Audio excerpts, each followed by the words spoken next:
The story of the Little Mermaid. In the deepest part of the ocean, where the water is as blue as the prettiest cornflower and as clear as the purest crystal, stands the magnificent castle of the Sea King.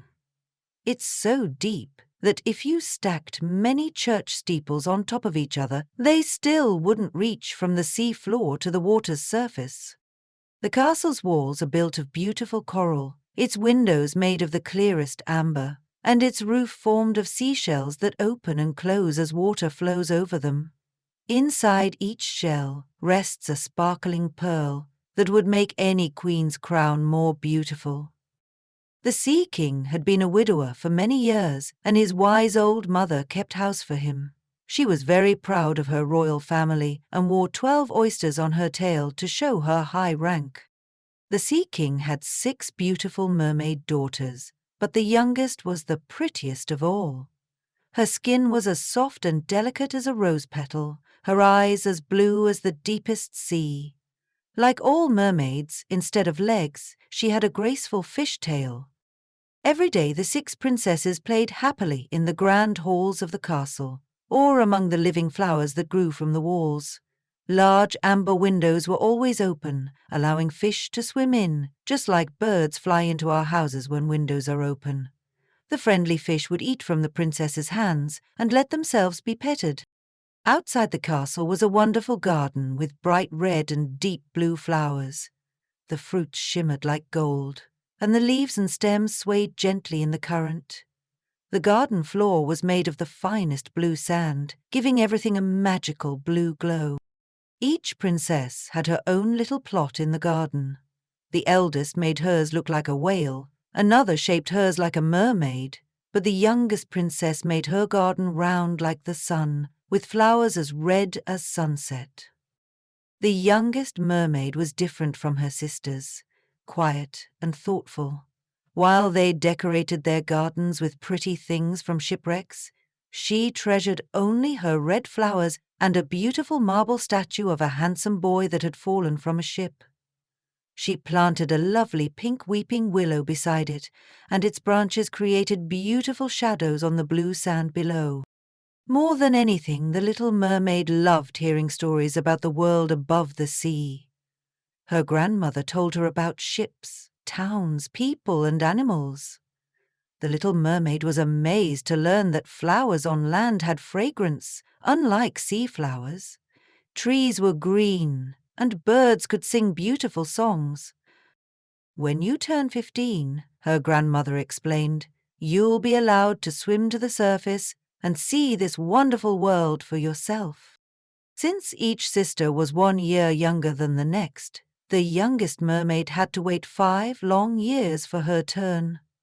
Each sister, upon turning 15, would visit the surface and return with marvelous stories. The eldest sister described sitting on a sandbank in moonlight, watching a coastal town with twinkling lights and listening to the sounds of music, carriages, and church bells. The second sister told of watching the sunset turn the sky golden and violet, while a flock of wild swans flew across the horizon like a long white ribbon. The third sister swam up a river and saw green hills with grapevines, forests, and palaces. She spotted children swimming in the water, but they ran away when they saw her.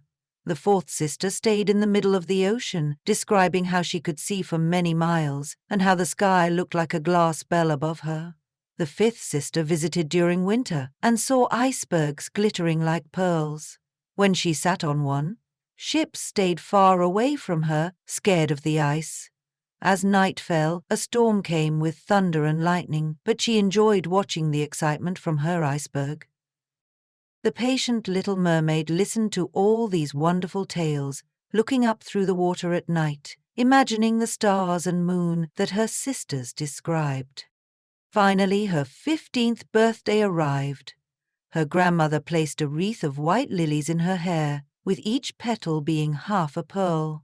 Then 8 oysters were attached to her tail to show her high rank. "They hurt," complained the little mermaid. "Pride must suffer pain," replied her grandmother with a knowing smile.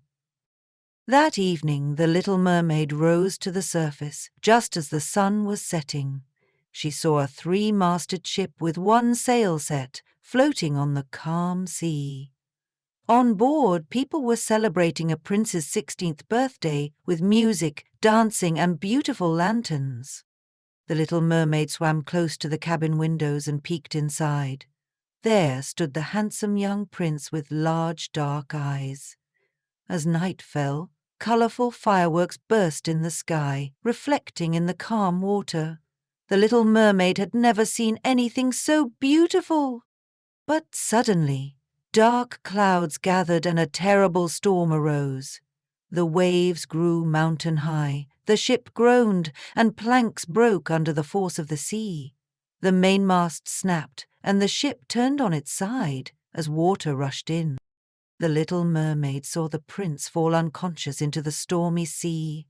Without hesitation, she dove to save him, knowing humans couldn't live under water. She held his head above water as waves carried them along. In the morning, the storm had passed. The sun rose red and glowing, bringing color back to the prince's pale cheeks, though his eyes remained closed. The little mermaid saw land ahead, with blue mountains, green forests, and a large building that might be a church or palace. She swam the prince to a sheltered bay with fine white sand and carefully laid him on the shore, making sure his head was higher than his body in the warm sunshine. Then she swam behind some high rocks and watched. Soon a young girl in white approached. She seemed frightened at first, but quickly called for help. The prince opened his eyes and smiled at those around him, but he had no idea that the little mermaid had saved his life. Heartbroken, she dove back into the sea and returned to her father's castle. The little mermaid grew even more quiet and thoughtful. She asked her sisters about the prince, and they showed her his palace. Many nights she would swim near it, looking through the windows to catch glimpses of him. As time passed, her longing to be human and to win the prince's love grew stronger. She knew from her grandmother that humans had immortal souls that lived forever in heaven after death, while mermaids simply turned into sea foam after their 300-year lifespan. "Is there any way for me to get an immortal soul?" she asked her grandmother. "Only if a human loves you so much that you mean more to him than his father and mother," explained her grandmother. "If he marries you with the blessing of a priest, his soul will flow into you.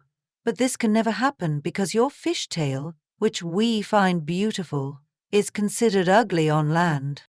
Determined to try anyway, the little mermaid decided to visit the sea witch, who lived in a dangerous part of the ocean. She swam through swirling whirlpools and across bubbling mud, reaching a strange forest where pulpapi, half plant, half animal creatures, tried to grab anything swimming past. In the center stood the witch's house. The sea witch, a large, ugly creature, knew immediately why the little mermaid had come. "You want to get rid of your fishtail and have 2 legs instead," said the witch. "So the prince might fall in love with you, and you might gain an immortal soul." She warned the little mermaid that the transformation would be extremely painful. Every step would feel like walking on sharp knives. And there was more. If the prince married someone else, the morning after his wedding, the little mermaid would turn into sea foam. "But I need payment," added the witch. "You have the sweetest voice in the sea, and that is what I want." "But if you take my voice," asked the little mermaid, "what will I have left?" "Your beautiful appearance, your graceful walk, and your expressive eyes," replied the witch. "With these, you can capture a man's heart." The little mermaid agreed. The witch prepared a magic potion, then cut out the mermaid's tongue, making her forever mute. In return, she gave her a potion that looked like the clearest water. Before sunrise, the little mermaid swam to the shore near the prince's palace. She drank the potion and felt terrible pain, as if a sword had passed through her. She fainted on the beach. When she awoke, the handsome prince was standing over her. Her fishtail was gone, replaced by the most dainty little pair of white legs. But she was completely naked, so she covered herself with her long, thick hair. The prince asked who she was and where she came from, but she could only look at him with her deep blue eyes, unable to speak. He took her hand and led her to his palace, where she was dressed in silk and fine muslin. Everyone marveled at her grace. Though every step felt like walking on knives, she smiled through the pain. At the palace, beautiful slave girls sang for the prince. One sang especially well, and the prince clapped for her. This made the little mermaid sad, knowing her voice had once been much more beautiful. When the slaves danced, the little mermaid rose and performed more gracefully than anyone had ever seen. Her eyes spoke to the heart more directly than any song, and everyone was enchanted, especially the prince, who called her his little foundling. The prince cared deeply for the little mermaid and had special clothes made for her so she could accompany him on horseback. They rode through fragrant forests and climbed high mountains. Though her feet bled, she only laughed and continued following him. At night, when everyone was asleep, she would sit on the palace steps, cooling her burning feet in the cold seawater. Sometimes her sisters would rise from the waves, singing sadly. They told her how much they missed her. Though the prince loved the little mermaid dearly, he loved her as a sweet, devoted child. He often told her about the girl who had found him on the shore after the shipwreck. "If I could choose a bride," he told the mermaid, "it would be you, my silent foundling with the speaking eyes." Months passed happily, but one day news came that the prince must marry. He was sent to visit a neighboring kingdom's princess. Before leaving, he told the little mermaid, "I must go, but I'll never love this princess. She can't be like the temple girl who saved me. You remind me of her, with your devoted heart. If I must choose a bride, it would be you." The little mermaid traveled with the prince on his ship. When they arrived, they discovered that the princess was none other than the girl who had found him on the beach. The prince was overjoyed. "It was you who saved me," he exclaimed. With a breaking heart, the little mermaid watched as wedding preparations began. The ceremony was beautiful, and she held the bride's train, though her feet felt like they were stepping on knives, and her heart was breaking. That night, as the ship carried them home, there was great celebration.